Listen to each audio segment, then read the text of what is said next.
Hello everyone and welcome back to Let's Play Pathfinder Kingmaker with, if you haven't noticed already, I'm telling you right now, a new portrait. Because I did learn that the portrait we had picked was actually the portrait of another character in the game. I thought it looked familiar, but I couldn't, it's been so long since I played this game I couldn't remember who it was, but it is another NPC, and I don't know if that changes their portrait, but either way, I didn't like that idea that I was using another character's portrait, so I used my my ways to change my portrait, and we found this guy who, it's actually really hard to find a barbarian that's, or not a barbarian, an orc that's not a barbarian, or just like super muscular and you know, over the top with like armor and everything, but to find like a swordsman. And this looks maybe a little more roguey than I would have imagined him, but you know, he's chaotic good, so he's probably got some roguish charm to him. And he's got, doesn't look like it's a really long sword, but he's got a sword here, a blade. So this is gonna be Agranok now. He's got, you know, he's got a charm to him now. I like it. The ears are a little bit not quite what I imagine a half-orc having, but you know, it is what it is. I think it looks pretty good, and to be honest, I couldn't find a better picture. So this is what we're gonna go with now. I think it looks cool. So that is now Agranok, and luckily we did this relatively early. It's been a long time since I played this game. I got pretty engrossed in Rogue Trader over the last few weeks, and then I was busy before that. But things are starting to slow down for me, so I'm able to play a little bit more. So we're going to continue this playthrough of Agranok, the half-orc. We're an Aldori swordsman, right? Or defender? And we're going to go for Sword Lord? Yeah. So that's us for now. And I guess it doesn't really matter to you guys that I haven't played very long, because none of these episodes have come out yet. But we've got, currently in our party, we've got Valerie, who I've dipped into Scaled Fist a bit here. Yeah, I've been thinking about how to change her up a bit. I kind of want to go Dragon Disciple with her, or a little bit into Dragon Disciple with her. I don't know, we might have to respec her. Although, to be honest, I don't know if she's going to stay in my party forever. We've got Amiri, who's still a level 2 Barbarian. Really hard to find something else to do with her. We got Lindsay, who's a level 2 Bard. Also really hard to find something else to do with her. That's not like an Alchemist, which is unfortunate because we already have an Alchemist coming in. Rogue could be alright with her, I think, but I think we're okay right now with her as a Bard. And then we got Aram, who is a Cleric, and I don't think we're going to change that. Although I do think he'd make a pretty decent Bard, or not Bard, Monk. But, yeah. Anyway. That was more refreshing for me, like refreshing things for me than it was for you guys, but yeah. And where we're at in the game. So we got to kill the giant boar known as Tuskgutter and bring his head to Oleg. Alright, find the Temple of the Elk. Jod, a cleric of Erastil, has told us about his vision of the Temple of the Elk, lost somewhere in the wilds. He asked us to tell him if we happen to find it. Gather a bucket of moon radishes and bring it to Bakken. Moon radishes often attract kobolds. Gather a bucket of moon radishes and bring it to Bakken. Yeah. Prove your worth. Right. Amiri is determined to kill a certain monster that's terrorizing the area. Of course, she's always up for a fight, or she wouldn't be our Amiri. But this time, she seems driven by something greater than her usual love of battle.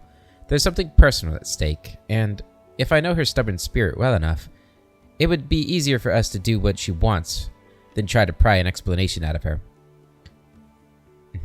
She has learned about the bounty of the head of Tuskgutter, a dire boar that's terrorizing the local populace. The stubborn barbarian demands we drop everything and go kill this beast right away. It doesn't seem to me like this is about the reward, but slaying the beast in single combat is very important to her for some reason. The gnome sorcerer Tartuccio, our leader's rival for the Baron's coronet, is wandering somewhere in the Stolen Lands. He is cunning, dangerous, and definitely preparing something nasty for us. One way or another, we must defeat him. explored the vicinity of the old sycamore. Tartuccio, now in the guise of a kobold, has disappeared. All we know is that he's searching for a certain artifact or relic in the vicinity of the old sycamore. That means our road leads there too. We've got 85 days and 8 hours left to do this. Examine the old hut the Stag Lord is interested in. Now we know the location of an old hut that the Stag Lord wanted destroyed for some reason. We're going there to find a way to fight the enchanted fog. Okay. And it looks like we do need to sleep as well. I just go up here to sleep, right? Because we are fatigued. Go to bed.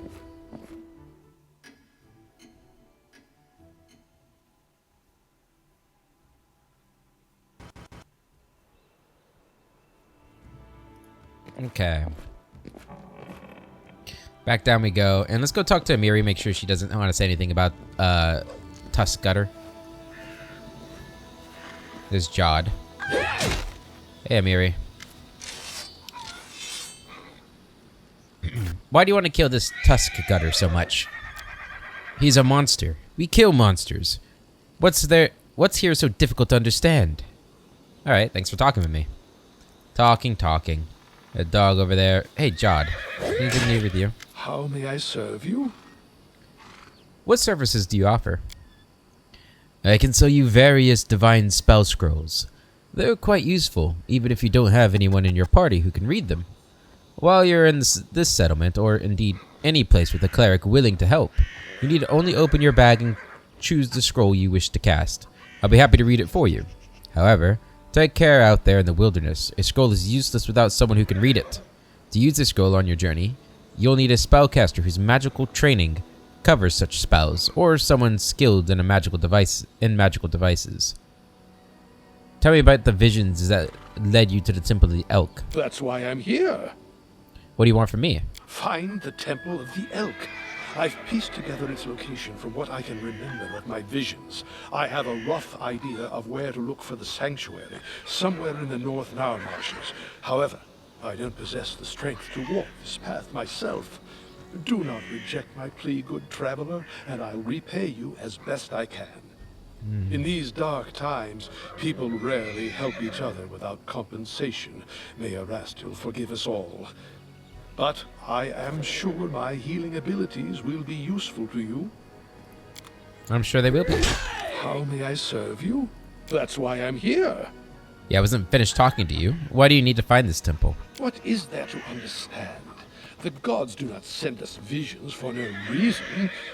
We must go to the temple. Then I believe we shall discover the true meaning and wisdom of Erastil's will. That's enough about this for now. As you wish. Tell me about yourself. What exactly would you like to know? Well, tell me about your past. My story? Why not? You deserve to know it. I am a priest of Erastil, and Galt is my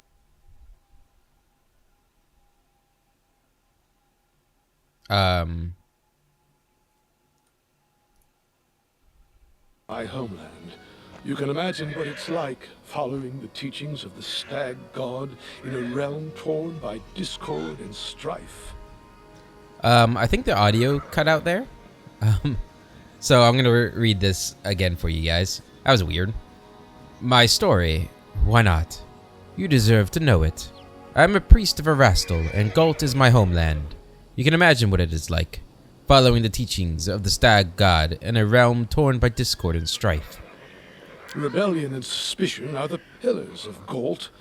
Led by Erastil, I tried to guide my flock to embrace tranquility and balance, and guard them from hasty judgment, until I fell from grace myself. Foolish, foolish old Jod. My misdeeds cast a shadow over my life and service. In search of redemption and a balm for my soul, I took to the road. I had come nearly to despair when Erastil sent me a vision of the Temple of the Elk. I knew that very moment that the Stag God had shown me the way to redemption. I don't know what this is over here. I don't know if it's something from when I changed portraits, but that's a little strange. What did you do to anger Erastil? Well, if you truly wish to know, I'll have to start from a long time back. Werewolves preyed upon the lands around my village.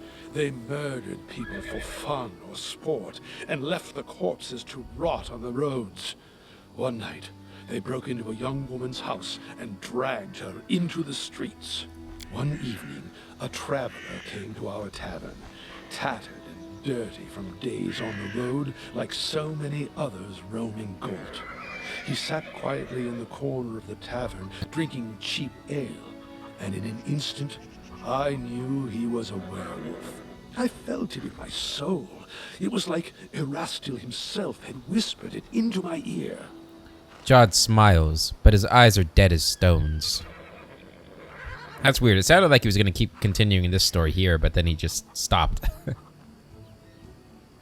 Led by Providence, I left to gather my flock, and we surrounded the tavern. The retribution was swift. However, I was tragically mistaken. The young man was no werewolf. He was a bandit, sent to spy on the village by one of the local gangs. We only found out after, when we went through his things. Jod clearly has no wish to go into detail. You should have stayed your hand and discovered the truth before you acted. Still, you saved the village from another danger, did you not? I see. Please continue. Hey, you saved him from another danger. That's still no excuse for my actions. I was a fool.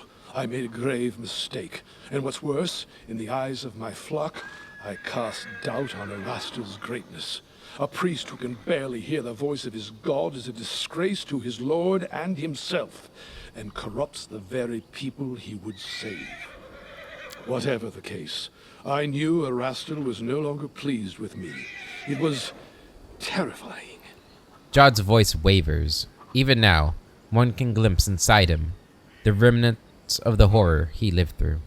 Imagine how my mind raced when here in the Stolen Lands I heard the voice of the stag god once again. He gave me another chance at service to atone for my guilt. Now I have regained hope, and that very hope is my most precious possession. What can you tell me about your homeland, Gult? For some, it is a land of freedom, where power belongs to the people, not to lords or kings. For others, it's a land of never-ending revolution, a realm surrendered to anarchy. It depends on who you ask. For me, I found Galt a violent place. Crowds eager to lynch a stranger for that accent or appearance, where a single word uttered at the wrong time or place can spark the people to riot and cities to burn. For me, it is a place inhabited by the frightened and the desperate, always suspicious, watchful of trickery. All too often they are deaf to the voice of reason. They cannot grasp that chaos and lawlessness lead only to yet more chaos and lawlessness. All my life I've tried to break through to these poor people, but alas, I don't seem to have made much progress.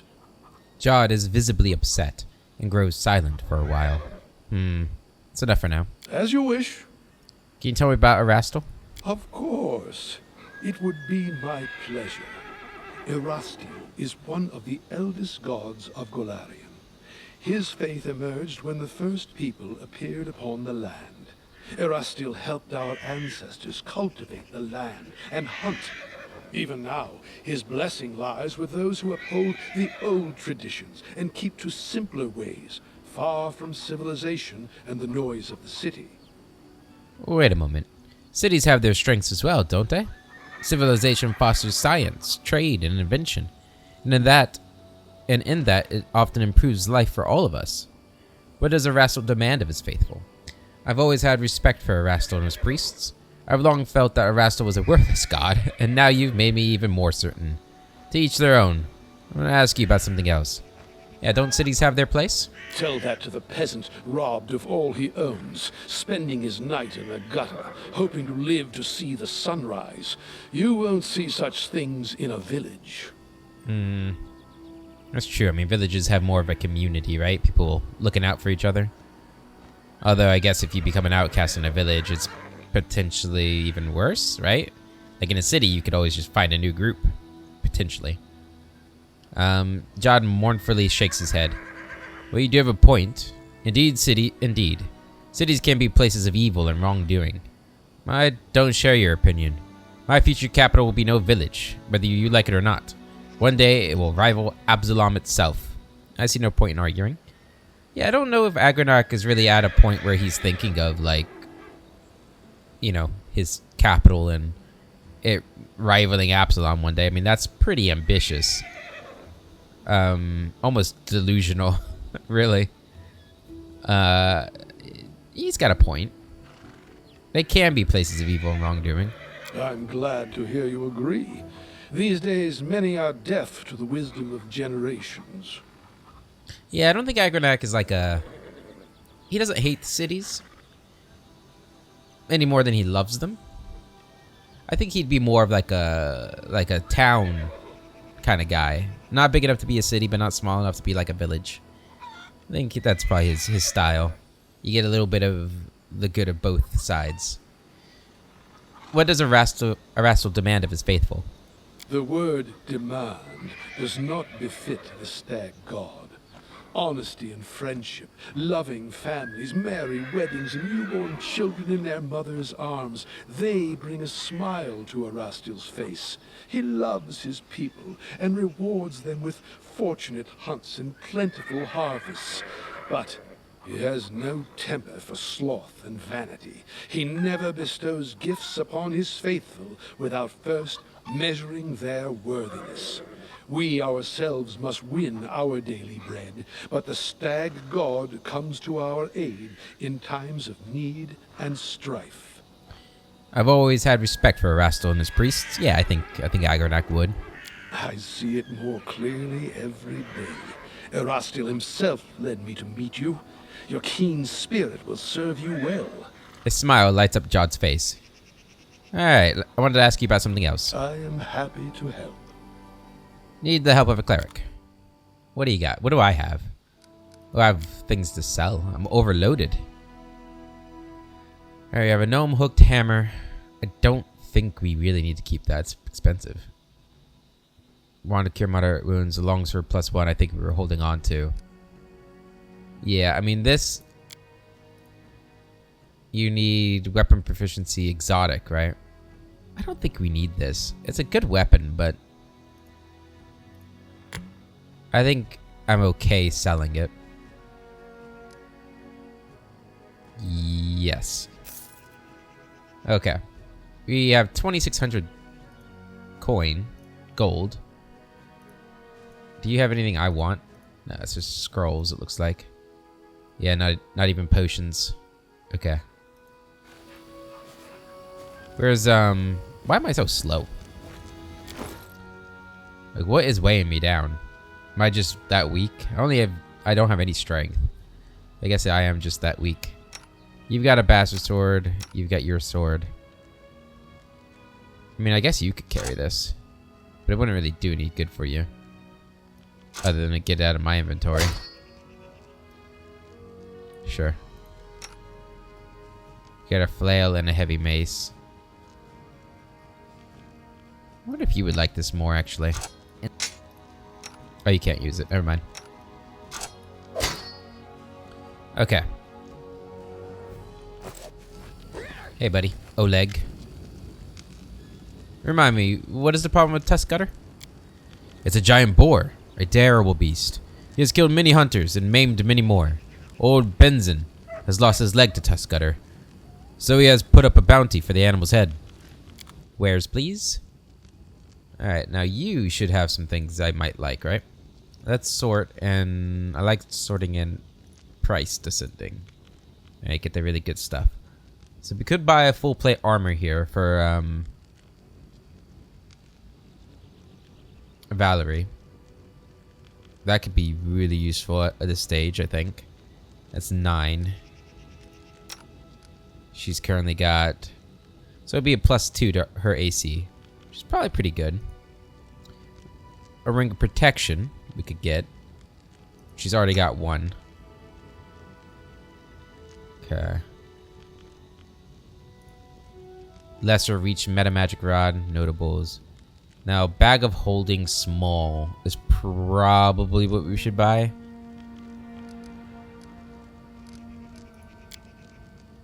We have the money. I'm gonna buy it.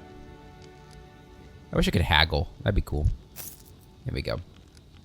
And that does what for us? Adds 100 pounds to our carry weight. Yeah, being able to carry more loot is always better, I think. Who did we pick up recently? Was it Valerie? Yeah, we need to go talk to Valerie, don't we? She's over here, isn't she? Up here? I think that's where she's at, if I remember correctly. Yeah. Hey, Valerie. Greetings, Valerie sighs. Everything is well, I hope. I'm ready for new orders. Tell me about yourself. What exactly would you like to know? I was born to a noble family, though I didn't remain long on the family estate. My father sent me to the Order of the Eternal Rose, but I left once I realized that it didn't match my principles. The Eternal Rose? Shellen, also known as Eternal Rose, the Eternal Maiden, and the Incorruptible, is the goddess of art, beauty, love, and music. I think we read this. I think Lindsay mentioned Shellen once. Where are you from? What was your childhood like? I was born in Brevoy, but in fact I've never seen much of the country. I spent my childhood on a remote estate, owned by my noble family. My father is a respectable philanthropist and benefactor of the Church of Shellen. He's also a renowned private collector and a great admirer of the arts. My mother saw to my education personally. From my early years, I learned good manners, how to behave at the dinner table, and the proper form of words for every occasion. I also learned the difference between true nobles and low-born upstarts, and I learned how to treat each of them properly. Our home was always under the protection of several paladins of Shellen. My father has donated a handsome sum to their order. One of them, a man of venerable age with a gray beard, once let me touch his shining armor. I still remember the admiration I felt when I touched the cold, polished steel. Valerie smiles. Of all the memories of my childhood, that one is somehow the warmest one. Why were you sent to the Paladin Order of the Eternal Rose? As you can imagine, from my first days I was surrounded by crowds of servants and nannies who never stopped praising my heavenly beauty. The paladins of Shellen who used to visit our house echoed these praises. Kind of arrogant. In the end, general consensus overwhelmed my father's better judgment. When I turned 6, I was brought to the Church of Shellen and told that this would be my new home. Don't pity me, though, I beg of you. Many who hear this story immediately assume that my parents were cruel and had no love for their child. Didn't assume that at all. Valerie's eyes become stern. My parents had respect for me. They taught me something that has supported me all my life, a sense of self-esteem. Besides, they didn't abandon me. Once every 6 months, they would come and visit me at the Order of the Eternal Rose. We had some tea and then had an hour to walk around the garden.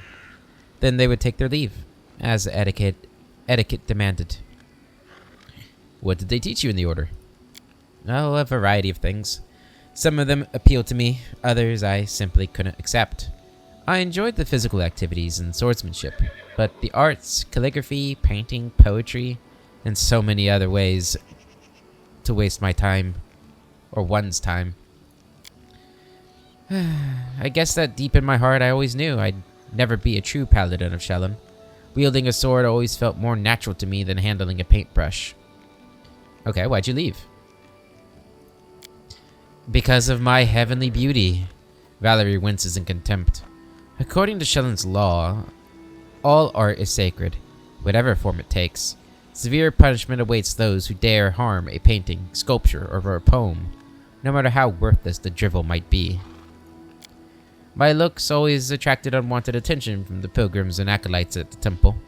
I received my first poem, dedicated to me, when I was 9. The author was some wealthy geezer. Valerie's lips thin in contempt.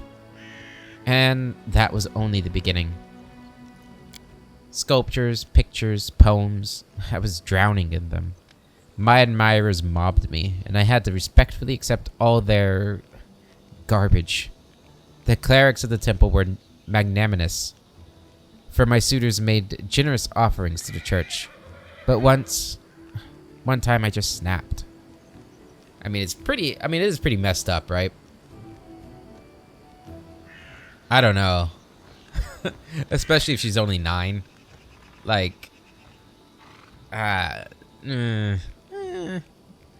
it's pretty, yeah, doesn't sit right. Barely suppressed anger glitters across Valerie's eyes. Some wealthy idiot has dedicated an extremely untalented poem to me, and he had the nerve to read it right to my face, holding my sleeve. The hour was late, and I was on my way to get some rest after a boring lesson on rhymes. I lost control and tore the poem apart right in front of him. Valerie raises her head proudly. The paladins wanted to impose some punishment upon me. I don't remember which one exactly. They wanted me to repent. Instead, I just gathered my things and left. What'd you do after you left the order? I set off for Restov. Valerie shrugs. I wanted to get as far away as possible from Shellen and the destiny everyone seemed so ready to force upon me. Besides, the School of Swordsmanship in Restov has quite a decent reputation. Honestly, I was hoping for an opportunity to learn from the famous Aldori masters. Eventually, it became clear that their technique wasn't a good fit for me. They teach to avoid impact, whereas I prefer to raise my shield. But my abilities and skills, which I learned at the Order of the Eternal Rose, were enough to make the Sword Lords take an interest in me. They offered me a chance to join the mercenaries who served the Sword Lords, and I accepted. I bet your beauty inspired many people in the Order. Yeah. Valerie's gaze suddenly becomes cold, and here I had hoped to avoid the question. She exhales loudly. Well, let's get this over with once and for all. You should understand that I am perfectly aware that most races, orders, and genders find me physically attractive. Okay? It's beyond my power to change that, but I've never given a potential admirer any reason to start a conversation with me. But it doesn't stop them. After leaving the order, I took a dagger and cut off the long hair they used to praise. Well, now I get letters praising the beauty of my eyes. Of me eyes. It was because of my appearance that I ended up in the Order of the Eternal Rose, though I never wanted to be a paladin. It was because of my beauty that an infinite number of suitors have pursued me, all of them confusing simple politeness with hints of affection. Valerie clenches her fists. But do you know what I really want? I want people to stop treating me like a piece of art. I want them to notice that I'm a person, that I'm capable of something more than smiling for paintings. Where I sit wearing a lacy satin dress, holding a basket of peaches in my lap. Is that too much to ask? The last question comes out in a shout, though Valerie doesn't seem to realize it. Thank you for your honesty. I understand you very well. You are a true friend, who I can trust with my life. That's a little soon. I don't know about that. I know what you mean, but still, you shouldn't drive people away who only want to open their hearts to you. It's not their fault that you inspire such feelings. Whoa. Why all the shouting? It's just a simple question. What's become of all your precious self-control? Yeah, I think we're gonna go with the third one. Valerie breathes heavily for a moment, gasping awkwardly. As the meaning of your words finally become clear to her, she regains control over herself. I humbly beg your pardon, she says calmly. That will never happen again. That's fine, it was unexpected. Let's change the subject. You have my attention? Tell me about the way of Shellen, and about her paladins.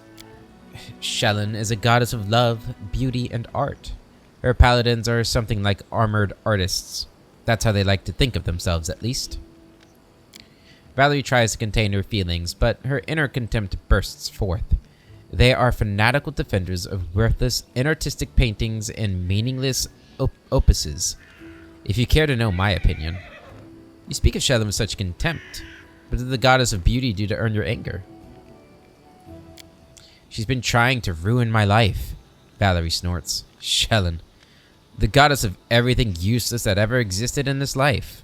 All the beauty in the world, all the art, all the soulful sighs in the moonlight. They'll never feed a single family. Well, I mean, technically, if you're an artist and you get paid for it, you do.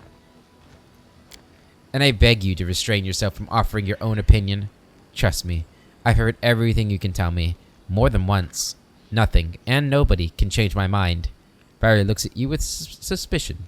As for Shellen, she's the goddess of idlers. I almost joined her preposterous entourage. I'm just glad I was smart enough to denounce her while I still could. I see. What do the paladins of Shellen usually do? They wander around seeking the next pile of garbage. And when they find it, they call it an immortal piece of art and admire it until they're blue in the face. You might not believe this, but the paladins of Shellen aren't allowed to slay their enemies if they beg for mercy. Can you guess why? Because a bandit, rapist, or murderer who has been put to the sword will never be able to create something beautiful in the future. So a paladin overpowers her enemy in battle, then inspires him to create a masterpiece. Valerie's face reflects extreme disgust. It might sound hilarious if it weren't true. Plus, all of Shellen's followers are obliged to practice some sort of art in his or her free time. Every single day. No matter what else is going on, even if you're feeling sick or hungry or sleepy. Otherwise, according to their clerics, you lose your connection with your goddess. A preposterous notion. Wouldn't you agree? I understand not every piece of art is good or even decent, but surely there must be at least a few great works among them. Is that what you think? Valerie curves an eyebrow, mocking amazement. Many share that delusion. I was deluded too, for a while. Now I consider all works of art useless. People create this garbage because they have nothing better to do. The peasant doesn't paint a picture. He plows the earth to feed his family. The soldier has no time for sculpture. He must defend his homeland.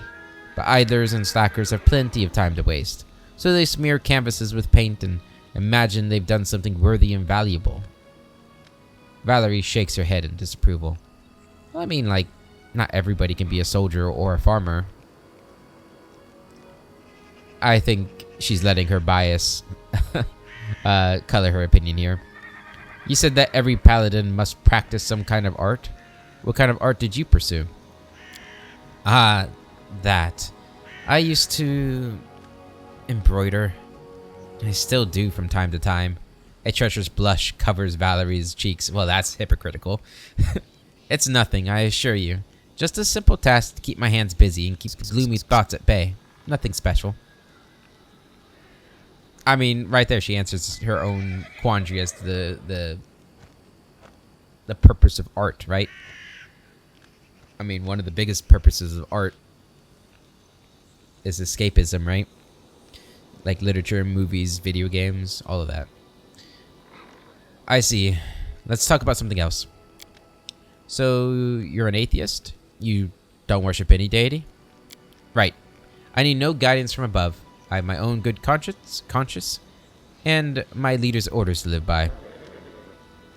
You know, you don't have to follow etiquette and maintain good manners while speaking with me if you don't want to. I am aware of that. Valerie sighs. But I'm sure you understand that I am what I am. That's how I was brought up. First by my parents and then by my mentors in the order. Besides, I was born to a noble family. Valerie raises her chin proudly. So I rather enjoy the idea that my manner of speech differs a bit from the common language of the peasantry. You just can't imagine how many social climbers have bowed politely the moment I opened my mouth. I guess you have plenty of suitors. Valerie rolls her eyes. Sadly, you're right to suppose that. Even here, in these remote lands, one can find offspring of many noble houses, and all of them consider it their duty to kneel before me, begging me to walk with them in the garden. Valerie's voice overflows with contempt. If words are poison, you'd be dying a horrible death. Oh, and don't forget about the village oafs. They understand the concept of nobility perfectly well, so they realize they'll be punished if they dare make an advance towards me. So they prefer to stare from a distance, drooling. And believe me, I can very well imagine what they discuss in the taverns. Valerie shivers and jerks her shoulders, as if trying to shed the sticky, disgusting stares. That's fair, okay? You know, you really are quite beautiful. You're a reliable friend and a worthy ally. But would be a crime to ignore your beauty. But it would be a crime to ignore your beauty. You're so eager to follow orders. Why? What do you mean, why? Valerie looks at you in bewilderment. I follow your orders. I've joined your campaign because I have faith in you. I believe your intentions to be noble, though things may not always turn out as you've planned. You're my commander. Your orders are law. It's my duty to follow them. Valerie hesitates for a moment. Well, so long as you don't order me to do something that's absolutely dishonorable. But that would never happen. I hope.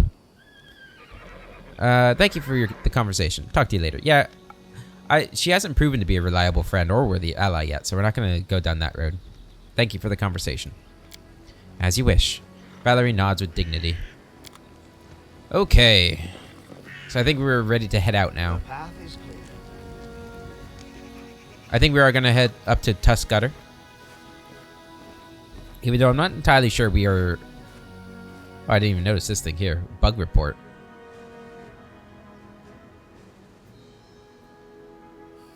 I don't...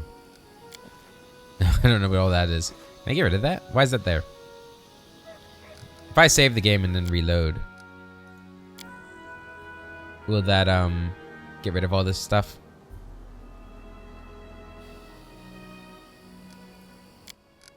Load. Quick load to see if that gets rid of it. And then we'll continue on. A lot of talking this episode, but every time we get a companion, we're going to have something like this. And there are quite a few companions in this game, surprisingly. Okay, that did get rid of all that stuff. Good. Okay. Strength damage. Oh, we need to get rid of that stuff. Damn it. I'll go ahead. That's from those stupid spiders. I hate them. I hate them. I think it'd be you that has the stuff that we need to get rid of that. Oh, we don't have any money though, do we? I serve you? Ah, damn, we have no money. Potion of lesser restoration, that could help. Okay, I guess we'll use that on... Amiri's probably more important to get that taken care of. Got some of it back, not all of it. How may I serve you? Yeah, I don't think I can afford any of this. By name. It would be Scroll of Lesser Restoration. 150 gold. Yeah, we can't afford it. Damn. Try selling something, I guess. What would I sell? Now I want all this stuff. Guess we can sell the booze.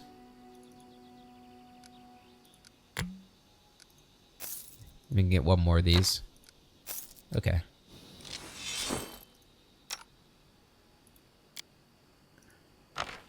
There we go. That gets all of her strength back.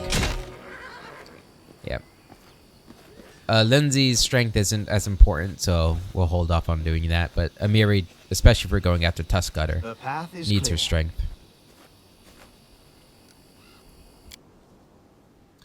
Alright. A mystery surrounds King Castruccio Erivetti and his ascension to the throne of Pitax. Rumors say that some greater power helped him rise to power and hide any traces of villainy or trickery. Okay, so let's see. We've got the Endless Plains up here. We've got the Bandit Hut over there. Oh, there's Tuskgutter. That's actually a lot farther than I thought it would be. Maybe we'll hold off on that. And then we got the Great Sycamore down there. The old Sycamore. Alright, well, let's go over to the Abandoned Hut. So this way.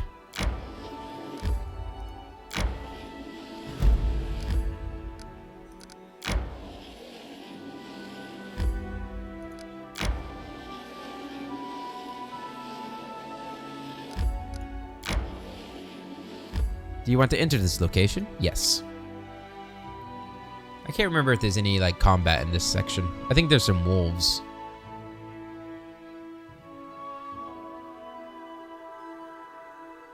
But this will help us advance the story a bit, which needs to be done. Alright. Is my formation wrong? Yeah, I don't want this. When we look at our ACs, I have 19, 17, 16, 15, 24. Okay, so we definitely want maybe something like this. You in the middle here. And then Lindsay in the back. Okay. Guardian of the Bloom. I saw a pretty neat replacement picture for her portrait. You are here. Please follow me. I'm not too big of a fan of her portrait. I don't think it... I don't know. It just doesn't really do it for me.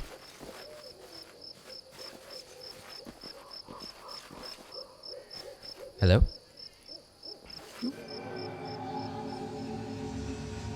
Father, please! I looked for the herbs you asked for. There just weren't enough to... Silence! Did you forget the rules? But Father... 3 times. I have to read what he said. Enough. I can't. Enough. Did you forget the rules? You speak when I say. You do as I say. Disobedience leads to punishment, and you have disobeyed twice. 3 times. Okay, I see. The staircase decayed and collapsed long ago. It can't be climbed. And that's Nugra and a youth speaking. Rotten wooden racks long ago used for drying herbs. Take that. Let's drop a save.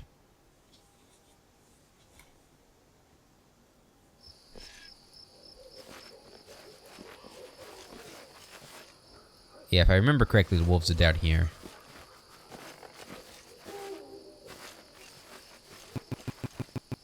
Okay. What troubles you? I'm on fire. Serves you right.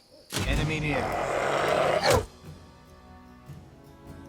A solid plan. Oh, he got tripped. That's not good. Ferocious wolf down. Definitely will be. Good damage, good damage. There's just a 2? Okay, not too bad. And skin him. Bushes grow in the well, a clear sign that it was abandoned long ago. Nugra's old notes. In early spring, Willow's leaves are the same color as her eyes. His too. I barely hold myself from burning them out with acid. It is his fault. Despicable, weak. If it was not for him, she would still be alive. Does not talk to me. Looks away. Plans something. I know. I have to gather forest herbs and make a hiding place. Hide my charms. He is a coward, but he can steal and run away. I will punch it out of him. Everything hurts. I can barely walk. How could he? How? He would never bring himself to confront me on his own. He says his name is now Staglord. He says he will not let me die or let me go. He says I should not be calling him my son, like I ever did. He told me to pack my things. We are leaving soon. He now has his people in his own fortress. I'm hiding the charms in the herb cache. I probably should not. I will not be able to escape. He will not let me. Alright, so the Staglord is Nugra's son. And I guess Nugra's wife or significant other died in childbirth. Is what it seems like. Based off, him having the eyes and blaming him for her not being here. All that stuff. And I'm guessing that vision we saw over there was a confrontation between the two. So he was a pretty abusive father, which is why the Staglord is probably the way he is. It's a shame. Tread lightly. It's a shame. Alright, Protus awaits should us. probably heal you, huh? You have a Cure Light Wound scroll, use that. Adventures call to them. Do we want to use Just this? letting the ink dry. Yeah, we'll use it. Yes. Here we go.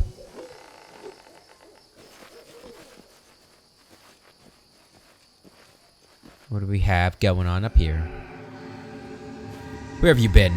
I told you to prepare everything for the ritual. Oh, he's got the stag hamlet. You will never give me orders again.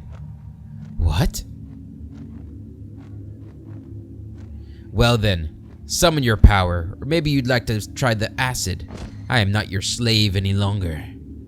Not your toy.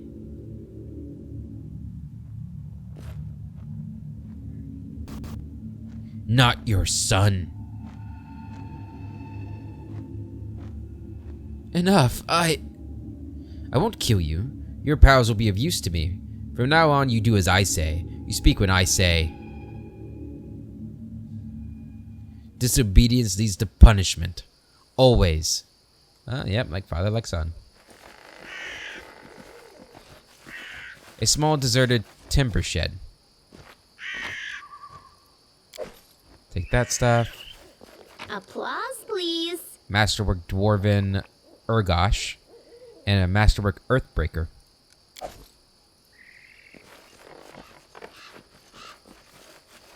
Guardian of the Bloom. I have been waiting for you. The flowers, birds, and wind told me you would come. Oh, my poor flowers. They will perish before long in this bog. The familiar outline of the nymph appears before you. It seems that only you can see or hear the nymph. Not many have heard a voice from above, and fewer still are those who followed it to a positive outcome. Tell me what to do next. Tell me about yourself. I would like to know more about my ally. I had a strange vision. A young man and an old druid who tortured him. Then they exchanged roles. Would you stop following me? I have no intention of helping you. I'll return later. Farewell. Tell me about yourself. Do you really wish to know? Fine. I'll tell you a fairy tale. Once upon a time, there lived a young nymph. She lived in an enchanted forest, where 1,000 birds sung day and night, where the sun often left a spark or two hanging in the tree crowns, and where the starlight fell on sleepy glades like a glowing soft haze. The young nymph loved simple things, like sitting by the stream with her friends, braiding each other's hair and adorning their braids with crystals made of dew, or watching the flowers blooming. But inside her soul, the young nymph dreamed of something more. The nymph's voice is quiet, but clear.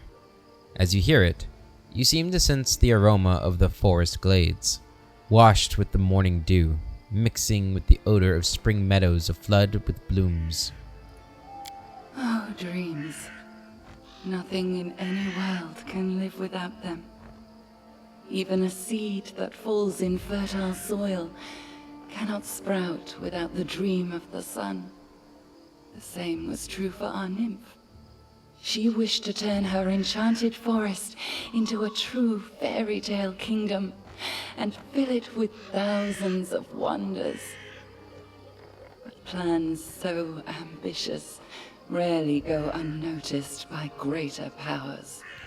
New notes creep into the aroma of the forest and meadow. Now you smell a storm coming. Those greater powers decided to punish the nymph for her boldness. They sent a horrible monster to poison the enchanted forest and kill the singing birds. The nymph was forced to flee, and finally she found shelter here in the stolen lands. Here she hoped to sprout the seeds of a new dream, even as she mourned the dream she'd lost. But then the magic mist appeared, killing everything that lived. And the nymph cast about, desperately searching for help. So far, these are the fairy tale's final words. But I hope this is not the end just yet. Would you be willing to share the details of your story? About these evil powers, the enchanted forest, the monster? One day, perhaps. Perhaps I will tell you more. But it doesn't matter now. We need to concentrate on the problems at our doorstep. The Stag Lord, the Druid, the Mist. I had a strange vision. A young man and an old druid who tortured him. Then they exchanged roles. Yes, yes. The soil, water, and stones here are infused with toxic pain and fear. They poison this place as we speak. You have seen where your enemy's journey began. The one called Stag Lord was once the victim of a cruel madman, and has since become one himself. You see now how monsters are born. But what comes of regret for a thing you cannot change? There is no time to be lost. We must do away with the fog quickly. Tell me what to do next. Search the area around the hut. Try to find anything that remained of the druid who lived here. I am sure the fog is his doing. This suffocating veil is as vicious as his nature. We should learn more about the fog and the ritual through which it was created. Return to me if you find anything. The past may hide the answers that shape the future. Okay, I'll return. Farewell. I will be waiting. The nymph whispers. Okay. Let us be careful. So she's saying that the druid caused this fog. Makes sense. Seems like something a druid might be able to do. Edible moss. I found something interesting. The stone altar is decorated with an eroded foliage pattern and symbols of green faith. Nugra's last note. I went to the old temple of the Elk again today. Wicked, a gloomy place, just like my soul. It used to shine once, and it is hollow and horrible now. Did he spy on me? Maybe I should lock him up. No, let him be. What can he do, the useless coward? Just whimper and hide. You come again. Huh? Did you find something? The nymph reaches toward you. Yeah, I found the druid's notes. They mention a temple of the Elk. Can this help us? An ancient temple. The temple of the stag god. Yes, that must be it. The place of power where the druid created the fog. Perhaps we'll be able to cleanse it from there. The temple hides in a thicket not far from here. You'll need to go there and purge the place of whatever evil still lingers there, summoned by the druid's sinister ritual. Take care. You are my only hope. I need to ask you something else. Then hasten. Time is of the essence. Never mind, just kidding. It's clear now. Farewell. Okay, so 2 reasons to go to the Temple of the Elk now.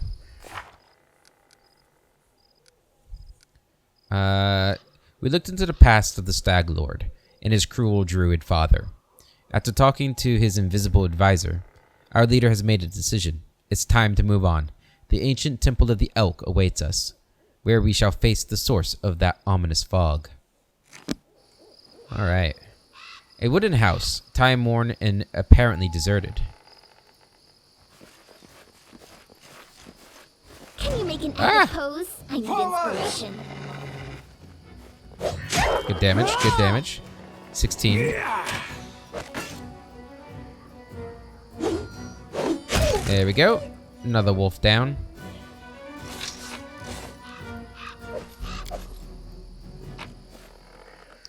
Wait, there's nothing in the chest. The ground near the chest is covered with culinary herbs. They dried out long ago.